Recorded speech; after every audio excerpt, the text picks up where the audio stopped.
لیکن یہودیوں نے جب سے معاشی غلبہ اختیار کیا ہے تو عیسائیوں نے ان کے ساتھ اپنی کمزوری کا اقرار کیے بغیر ایک عجیب انداز سے چال چلی. انہوں نے کہا کہ ہمارا پوپ جو ہے نا پاپائے آسم اس کو اختیار ہے کہ وہ کسی بھی فرد کا انفرادی یا کسی قوم کا اجتماعی گناہ معاف کرتے. تو انہوں نے ایک پرپوزل اختیار کیا کہ پاپائے آسم سے ایک اسٹیٹمنٹ دلوا دی کہ اس نے عیسائیوں کے یہودیوں کے گناہوں کو معاف کر دیا.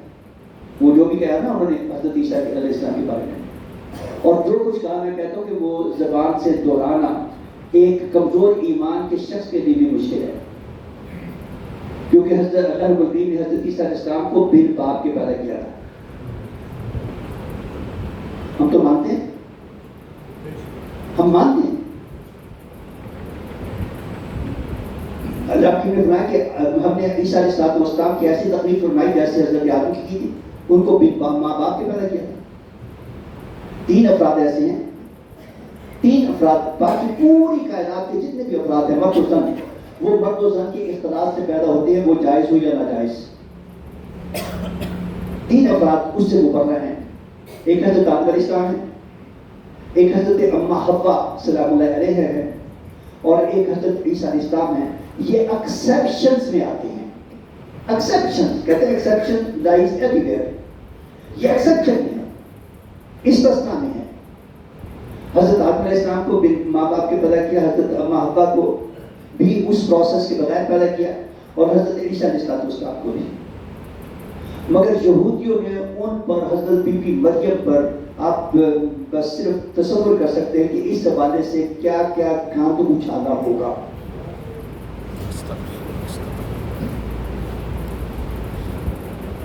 ان کی بڑی آپس میں ٹھنی رہی. اب موجودہ دور میں جب یہودیوں نے معیشت پر قابو پایا ہوا ہے تو یہ بہت پرانی بات نہیں ہے، 100 سال بھی اس کو نہیں ہوا.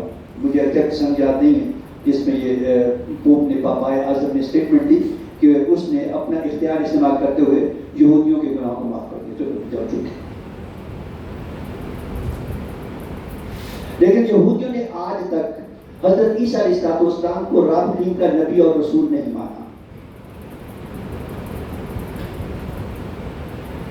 یہودیوں نے حضرت عیسیٰ علیہ السلام کو اللہ کریم کا نبی اور رسول نہیں مانا، اور عیسائیوں نے حضرت محمد صلی اللہ علیہ وسلم کو اللہ کا نبی اور رسول نہیں مانا. اور ایمان یہ ہے کہ تمام انبیاء کرام کو مانا جائے، اور الحمدللہ رب العالمین ہم تمام انبیاء اور مرسلین کو مانتے ہیں. کل آمن باللہ وملائکتہ وکتبہ ورسلہ لا نفرق بین احد من رسلہ. ہم تو تمام انبیاء اور مرسلین کو مانتے ہیں اور ان میں سے کسی میں کوئی فرق نہیں کرتے. ہاں ان کے درجات اپنے اپنے ہیں. تلک الرسل فضلنا بعضهم علی بعض. اللہ رب العالمین نے بعض رسولوں کو بعض پر عظمت اور فوقیت عطا فرمائی ہے، بعض کو کسی بات میں، بعض کو کسی بات میں، بعض کو کسی بات میں. اور تمام انبیاء اور مرسلین پر جس کو سب سے زیادہ عظمت و رفعت عطا فرمائی وہ ہمارے آقا مولا سید الاولین والآخرین خاتم النبیین امام الانبیاء ہیں. ہر نبی اپنی اپنی قوم کے امام ہے، اور نبی اکرم صلی اللہ علیہ وسلم نہ صرف اپنی امت کے امام ہیں بلکہ نبیوں کے بھی امام ہیں. حضور نبی اکرم صلی اللہ علیہ وسلم واحد نبی ہیں جو تمام نبیوں کے خاتم ہیں. ہر نبی علیہ السلام اپنی اپنی جگہ پر رحمت ہے، مگر اکیلے ہمارے آقا مولا ہیں جن کو اللہ رب العالمین نے خود سے رحمت للعالمین کا ٹائٹل عطا فرمایا ہے. تمام انبیاء و مرسلین پر اللہ رب العالمین کے پیغامات، ہدایات، احکامات نازل ہوئے ہیں ان کی قوموں کے لیے، مگر صرف اور صرف پوری دنیا میں اور کوئی دوسری مثال نہیں ہے. یہ صرف یہاں پر کہنے کی بات نہیں ہے. بحثیت طالب علم میں پورے یقین کے ساتھ کہتا ہوں دنیا میں اور کوئی نبی علیہ السلام نہیں ہے جس پر اللہ رب الکریم نے اپنے دین کو مکمل کرنے کا اعلان کیا ہو. اليوم اکملت لکم دینکم واتممت علیکم نعمتی ورضیت لکم الاسلام دینا. اور تمام حضرت آدم علیہ السلام سے لے کر حضرت عیسیٰ علیہ السلام تک جو کچھ رب نے نازل کیا ہم سب کو مانتے ہیں. مگر مانتے کیا ہے کہ جب وہ نازل ہوا وہ بالکل سچ حق درست تھا. جن لوگوں نے اس کو اسی طریقے سے تسلیم کیا وہ صاحبان ایمان ہوئے اور رب کریم کے ہاں ان کا بڑا اجر و انعام ہے. مگر بعد میں ان کی تعلیمات کو اور ان پر نازل ہونے والے کلام کو ان کے اپنے ہی پیروکاروں نے تبدیل کر دیا. قرآن اس بات پر گواہ ہے کہ ان لوگوں نے اپنی تعلیمات کو تبدیل کر دیا. اب صورتحال یہ بنی کہ ایمان کے اعتبار سے ایک تو طبقہ یہی بن گیا صاحب ایمان صاحبان ایمان جو اللہ رب العالمین کی توحید کو مانتے ہیں, انبیاء کو مانتے ہیں, ملائکہ کو مانتے ہیں, آسمانی کتابوں کو مانتے ہیں, آخرت کو مانتے ہیں. ان میں سے ایک طبقہ ہے جو مانتا ہے مگر ویسا نہیں مانتا جیسا کہ ہونا چاہیے. اور صاحبان ایمان الحمدللہ رب العالمین ہم لوگ ویسا ہی مانتے ہیں جیسا کہ ماننا چاہیے. یہ علیحدہ بات ہے کہ ہمارے ہاں عمل کی خامی ہوگی, عمل کی کمزوری ہوگی. ان کے ہاں عقیدے کی کمزوری ہے,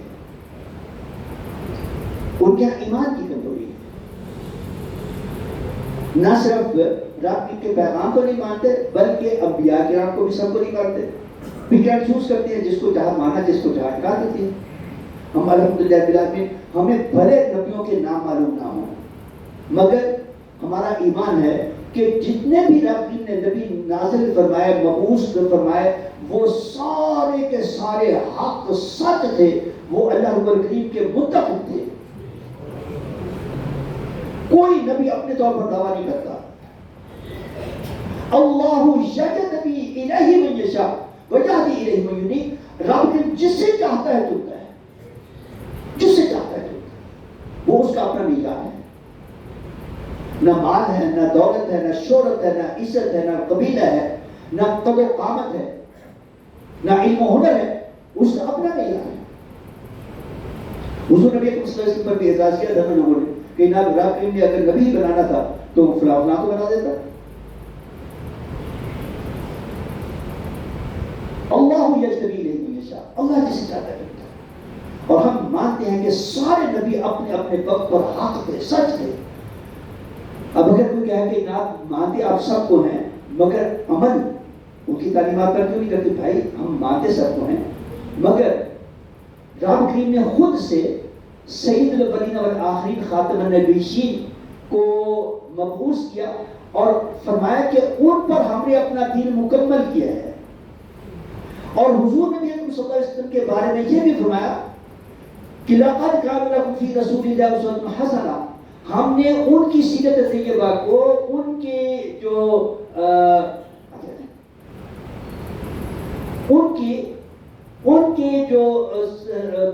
اعمال ہیں, ان کے جو معاملات ہیں, ان کو ہم نے ان کو لیے ان کو ماڈل بنا دیا. ان کو ہم نے ماڈل بنا دیا سب کے لیے, سب کے لیے ماڈل بنا دیا. اور یہ بھی فرمایا کہ جو ان کو ماڈل بنا کر چلے گا اس پر اللہ کی رضا نازل ہوگی. اللہ تبارک و تعالیٰ اس سے راضی ہو جائے گا. رضی اللہ عنہ ورضوا عنہ.